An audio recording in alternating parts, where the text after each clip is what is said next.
Jadi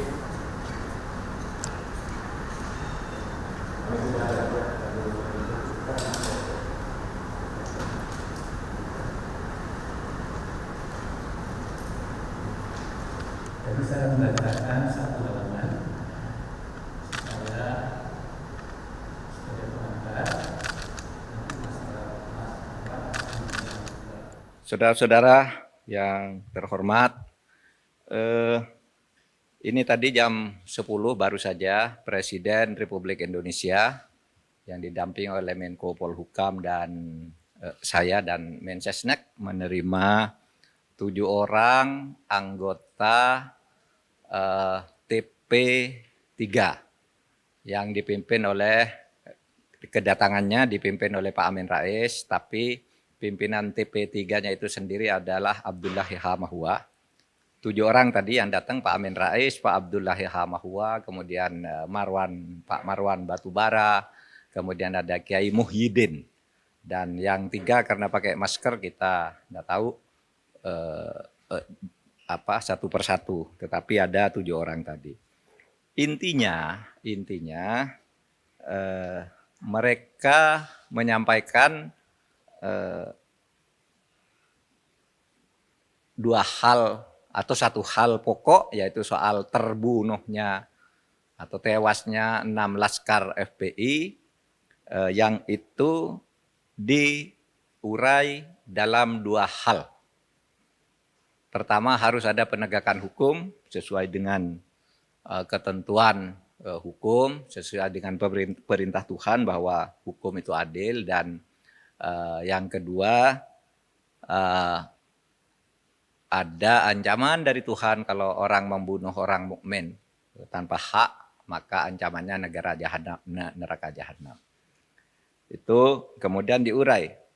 Apa yang terjadi? Pertama, 7 orang yang diwakili oleh Pak Amin Rais dan Pak Marwan Batubara tadi menyatakan mereka menyatakan keyakinan telah terjadi pembunuhan terhadap 6 laskar FPI, dan mereka meminta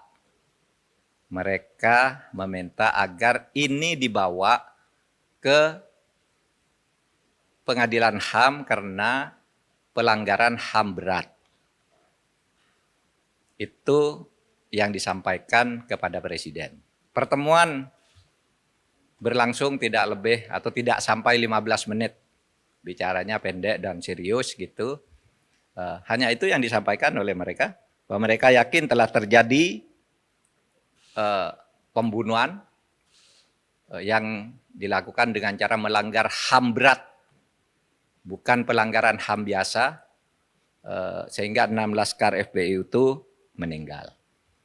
Lalu Presiden menyatakan bahwa Presiden sudah minta Komnas HAM bekerja dengan penuh independen dan menyampaikan kepada Presiden apa yang sebenarnya terjadi dan apa yang seharusnya dilakukan oleh pemerintah. Dan Komnas HAM itu sudah memberikan laporan dan 4 rekomendasi.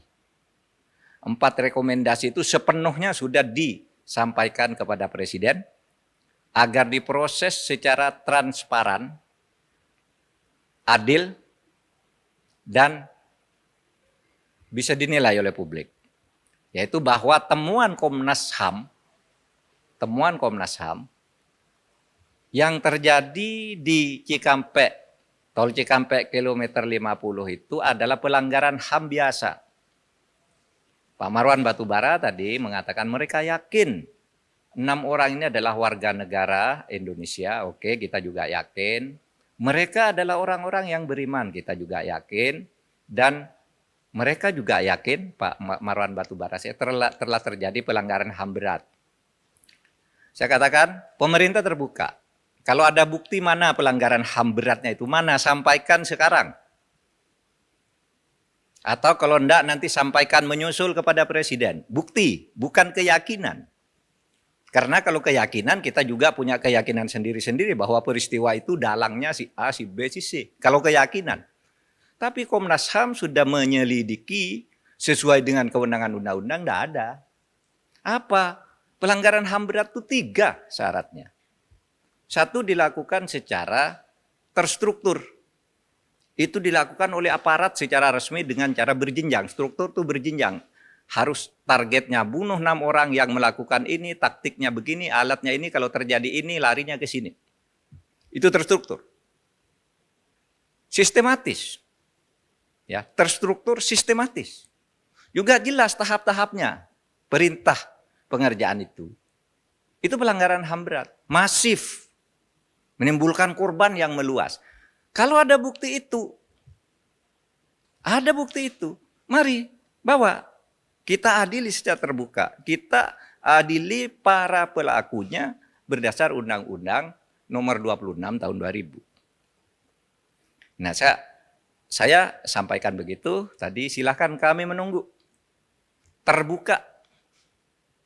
Dan saya katakan TP3 bukannya juga sudah diterima oleh Komnas HAM, diminta mana buktinya, secuil saja.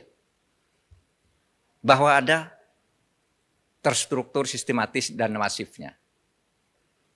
Tidak ada tuh, ada di berita acaranya bahwa TP3 sudah diterima, tapi tidak ada, hanya mengatakan yakin. Nah, kalau yakin tidak boleh, karena kita punya keyakinan juga banyak pelakunya ini, pelakunya itu, otaknya itu, dan sebagainya. Yang membiayai itu juga yakin kita, tapi kan tidak ada buktinya.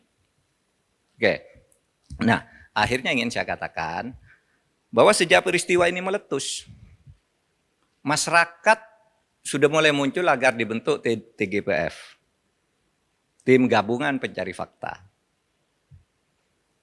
Ada yang minta pemerintah membentuk, ada yang tidak percaya pemerintah. Jangan pemerintah, nanti itu bohong itu hasilnya. Maka waktu itu Presiden mengumumkan sesuai dengan kewenangan yang diberikan oleh undang-undang. Silakan Komnas HAM bekerja sebebas-bebasnya. Panggil siapa saja yang merasa punya pendapat dan punya bukti. Yang merasa punya keyakinan. Panggil, nanti sampaikan ke Presiden apa rekomendasinya. Presiden, pemerintah sama sekali tidak ikut campur. Tidak pernah minta agar Komnas HAM menyimpulkan ini, menyimpulkan itu, tidak. Kita hanya menyatakan kalau pemerintah yang membentuk, lagi-lagi dituding dikooptasi.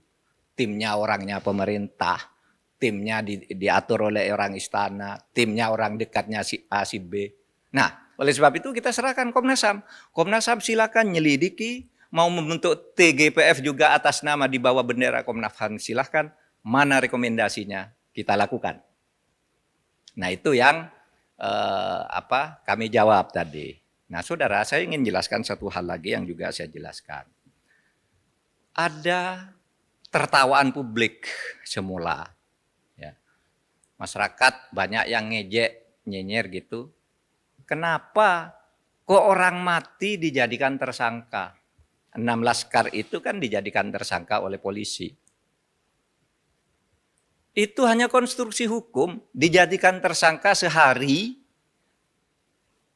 kemudian sesudah itu dinyatakan gugur perkaranya. Karena apa? Karena konstruksi hukum yang dibangun oleh Komnas HAM itu ada orang yang terdiri atau yang bernama Laskar FP itu kemudian itu memancing aparat untuk melakukan tindak kekerasan dan membawa senjata.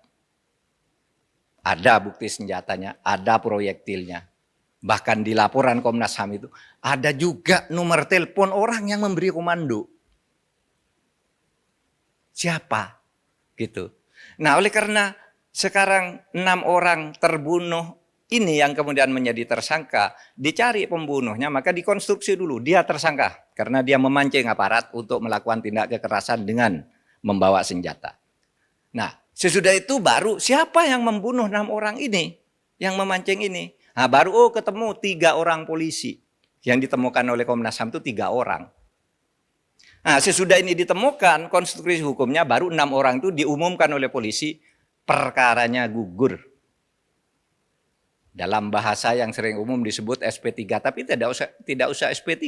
Itu cukup dikatakan perkaranya gugur sesuai dengan ketentuan undang-undang bahwa tersangka yang sudah meninggal perkaranya gugur. Cukup selesai perkaranya gugur. Lalu siapa yang membunuh 6 orang ini kita buka di pengadilan. Nah, kita minta ke TP3 atau siapapun yang punya bukti-bukti lain.